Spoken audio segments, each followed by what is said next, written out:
Here is the street setup installed on a 1963 Chevy Impala. I'm gonna go over what I did to install it, what you're gonna have to do, and then show you some of the cool things about it. Okay, for your install, the first thing you're gonna do is you're gonna remove the existing cross member. You're gonna cut that out. Once that's out of there, you'll be able to drop in this cross member, and you wanna line it up so your wheels are where they're supposed to be.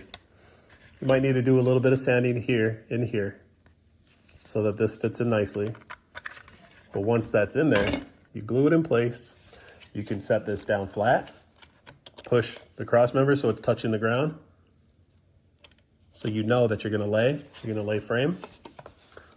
And then you glue these posts in place.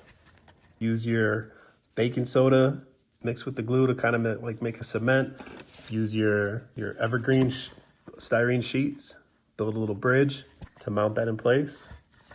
You can see here, I did the baking soda. Poured a little bit of the baking soda in there with some super glue, and it hardens. It's like cement. Both sides. See? Obviously, you can do a cleaner job than that. I was just doing this just quickly. Styrene would look cool because then it would kind of look like the frame was wrapped a little bit. And you can sand these down a little bit so it's more rounded, looks cleaner. It's totally up to you. Once you have that in place, you need to cut your inner fenders, your inner wheel wells, so that you have this travel. And I like to cut it so that it lays and it stops right before the cross member touches the ground. You can do whatever you want. If you want it to go a little bit lower, you can cut it just a little bit more and it'll sit even lower. But that's all you gotta do for install. Let the glue dry, let it harden so that you don't snap anything when you're installing your A-arms. But that's it. You guys are builders, you know how to do this. Can't wait to see what people do with it. So now that you have your kit installed and it's sitting nicely on whatever vehicle you have it on, you will see that you can tuck your tires. If I got lower, you'd be able to see the exhaust is just about scraping. So that's as far as you can go with this car.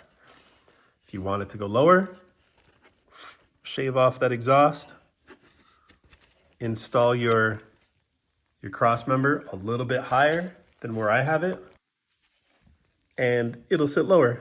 But this is plenty low. You can see how it tucks, how you have no interference with your fenders on the inside or on the outside. The Pro Hopper kit, it'll touch those fenders, but you can see the lift. This is the full lift here for the street setup. It's probably a 8-inch lift, right?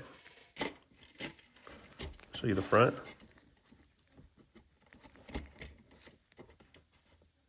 It's got a nice lift, huh?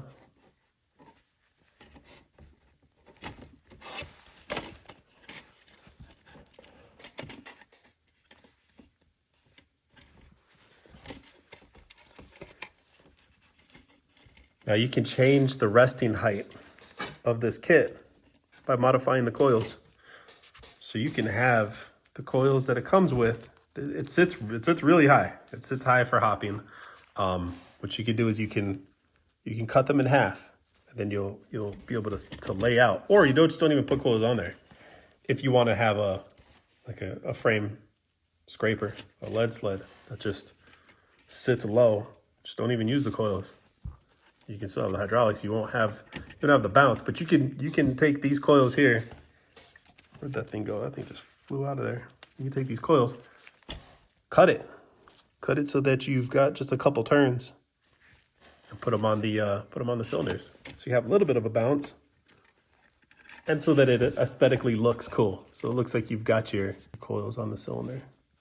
It'll look nicer with them. I have it out so you can see how low it can actually sit now and how high it'll lock up. That lockup is nice. I'm trying to keep the front suspension kits around 10 bucks so that everybody can get them. Kids, I want to get this hobby more popular. And if I can keep it affordable as best as I can, we'll get more people doing this. I want everybody to be able to do it. Push the scene forward. The more people doing it, the more attention it'll get, the more the more products will be developed from other people, not just from me, but from anybody that wants to innovate.